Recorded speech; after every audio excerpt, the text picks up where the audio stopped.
আসসালামু আলাইকুম আপুরা ভাইয়ারা সকলে কেমন আছেন? আলহামদুলিল্লাহ মুই আপনাকে বরিশালের আফা ভালোই আছি। তাই আজকে আপনাকে একটা রেসিপি দেখামু। রেসিপিটা অনেকে হয়তো জানেন, আবার অনেকে জানেন না। আর মোর চ্যানেল আজকে যারা নতুন দেখবেন হেরা মোর চ্যানেলটা সাবস্ক্রাইব করে মোর লাগে থাকবেন, আর ফুল ভিডিওটা দেখে এবার কমেন্ট করে কিন্তু জানাইবেন, আর দেখার শুরুতে কিন্তু একটা লাইক দেবেনই। তো মুই নিয়েছে আডার মধ্যে নুন, আর হয়েছে যে আপনার ওই যে ইস্ট হেয়ে দিয়ে একটু হালকা উষ্ণ গরম পানি দিয়ে এইপর ভিজে মানে মাইকে থুইছি যাতে আডাটা ফোলে। আর এখানে হয়েছে যে মনে করেন আপনার ওই যে ওই পটল, আলু, টমেটো, এরপর হয়েছে যে লগে কী দিলাম আর আর কিছু দিই নাই এই দিয়ে আর আছে যে মনে হয় মুরহার গোস্ত, এই মুরহার গোস্ত দিয়ে মুই এটা কালেন ভাজা ভাজা হয়ে এলাম। আর সব ময় মশলা কিন্তু এর মধ্যে দিয়ে দিছি। আর আজকে যে রেসিপিটা দেখামো সেটা হচ্ছে পিজা। আর যখন ঘরে কোনো আপনার মেইন উপকরণ কোনো কিছু না থাকবে, আপনারা কিন্তু ঘরের যে জিনিসপত্র থাকে সেই দিয়ে কিন্তু পিজাটা বানাই ফেলাইতে পারবেন। তা মুই এইটা একবার হুগনো হুগনো রেলামো। আর ওদিকে মোর আডাটাও কিন্তু একবার দেখেন এই যে রেডি হয়ে গেছে। তা মুই আডাটা কিন্তু মাজমো, আর মাজার পরে আডাটা হাতে একটু তেল লই মাজমো, কারণ অনেক সময় আডাটা কিন্তু লাগিয়ে ধরবে, তা একটু তেল দিয়ে মাজিয়ে লইবেন। আর মুই যে থালটার মধ্যে এই যে পিজাটা বহামো সেই থালটার মধ্যে কিন্তু একটা তেল ঘষে লই, নাইলে আবার ওর মধ্যে দেখা যায় আডাটা কিন্তু মানে পিজার এটা লাগিয়ে ধরবে। তো মুই তেলটা একটু ঘষে থালটা সরাই থুইছি। আর এখানে আডাটা আবার তেল দিয়ে একটু মাখিয়ে লইলাম। দেখেন আডাটা কিন্তু একাল নরম হয়ে গেছে। তা আপনারা ঘরের জিনিসপত্র যখন থাকবে না, দেখা যায় মুরহার গোস্ত যদি নাও থাকে হলে কিন্তু আপনারা ডিম দিয়েও বানাইতে পারবেন। সেইটা হয়েছে যে ডিম দিয়ে পোষের নান হরে একটা জোরো জোরো হরবেন, জোরো জোরো হরে একবার ওই যে গোস্তের নান ছোটো ছোটো টুকরো টুকরো হয়ে যাইবে, সেইয়ের পরে কিন্তু এর মধ্যে বয় দেবেন। যাই হোক মুই আডাটা এই যে থালের মধ্যে দিয়ে দেবো। আডার যে খামির দিয়ে মুই বানাই দিলাম। আর আডা কিন্তু দেখা যায় কম নেবেন, কারণ দেখা যায় আপনার থাল যতটুকু ওই পরিমাণ নেবেন, বেশি নিলে কিন্তু আবার বেশি ফুললে উঠবে।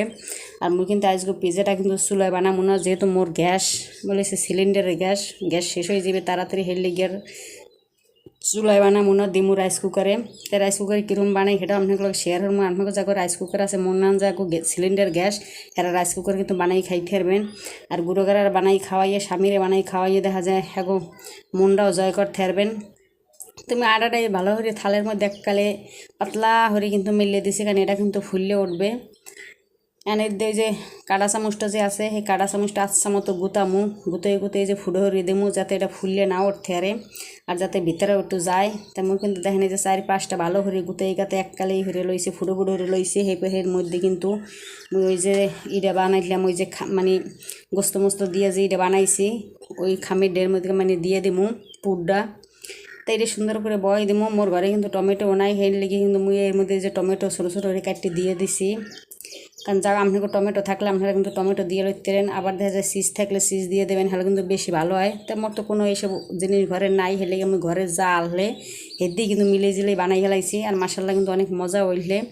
তা আপনারাও কিন্তু অনেক সময় ঘুরে গেড়ায় বায়না হলে বা দেখা যায় স্বামী যদি কোনো কিছু খাইছে হঠাৎ করে হাত জোকালে খাইছি, যে মানে সন্ধ্যাকালে খাইছি, যে আপনারা কিন্তু এরকম বানাই খাওয়াই থেরেন মন হান এরকম সহজ রেসিপি, এলিগে আপনাকে সহজ রেসিপিটা শেয়ার করলাম। তো মুই কিন্তু এই যে পুর যেটা বানাইলাম এই পুরটা এর মধ্যে ভালো করে চাপে চুপে এককালে এই যে বয় দিমু সুন্দর করিয়া। আর যদি চিজ থাকতে হালতো উপরে একবার চিজ দিয়ে দিতাম বেশি করে, হলে তো মনে করেন একবার চিজটা ওই যে মানে আডা হান দেখা যাইতে খাইতেও মজা লাগবে। আবার একটু 2-3 পদের সস দিলে আর তো ভালো বেশি হয়। তাই হ্যাঁ তো নাই, তাই মেন যত করেন হ্যাঁ কিন্তু নাই। হালকা পাতলা যে আনলে হেড দিয়ে ঘরের হেড দিয়ে দেখা যায় মুই কিন্তু বানাই খেলাইছি।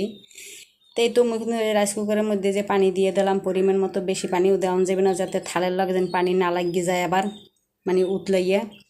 এবার থালটাও কিন্তু এই যে বয় দিছি, বয়ে দিয়ে কিন্তু এখন মুই যে ঢাকনাটা দিয়ে ডাকিয়ে দিমু, ডাকিয়ে দিয়া এই যে রাইস কুকারের উপরে যে ফুটোটা আছে এই ফুটোটাও কিন্তু বন্ধ করে দিমু, যাতে কোনো প্রকার জানি বাষ্পটা বাইরে না বাইরে যেন ভিতরে এইসব থাকে।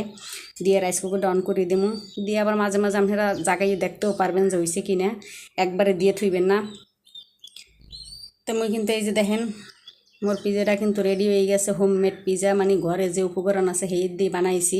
আর পিজাটা কিন্তু মাশাআল্লাহ অনেক সুন্দর দেখা হয়েছে, কিন্তু ক্যামেরায় ওরকম বোঝন যায় না। তা আপনারা কিন্তু বানাইয়ে খাইয়ে কিন্তু এবার জানাইবেন যে কেমন হয়েছে। আপনারাও খাইয়ে দেখেন অনেক মজা লাগে। তা আপনারা যদি মানে সসটা দেখে রান তো আরও বেশি মজা লাগবে। আর মুই ঘরে যা আনলে যে উপকরণ আনলে সহজ জিনিস দিয়েই ঘরের এই পিজাটা বানাই ফেলাইছি। আর মোর মাইয়া আপনাকে ভাইয়া এটা ইহারা তো খুব খুশি, আপনাকে মাইয়ারা খুব খুশি হয়েছে খাইয়া, আর মোর দ্বারাও ভালো লাগছে। তা যাই হোক এই মোর এই যে হোমমেড পিজা কিন্তু রেডি। তা মুই নিজে কাটতে এবার দেখা যায় ভাগ যোগ করে দিমু। আর মুই ওই যে খাইলাম, মাশাআল্লাহ অনেক মজা লাগছে।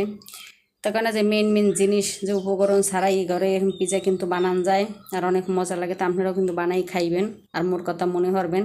তো যাই হোক, আজকে ভিডিওটা এই পর্যন্তই। সবাই ভালো থাকবেন, সুস্থ থাকবেন। আল্লাহ হাফেজ।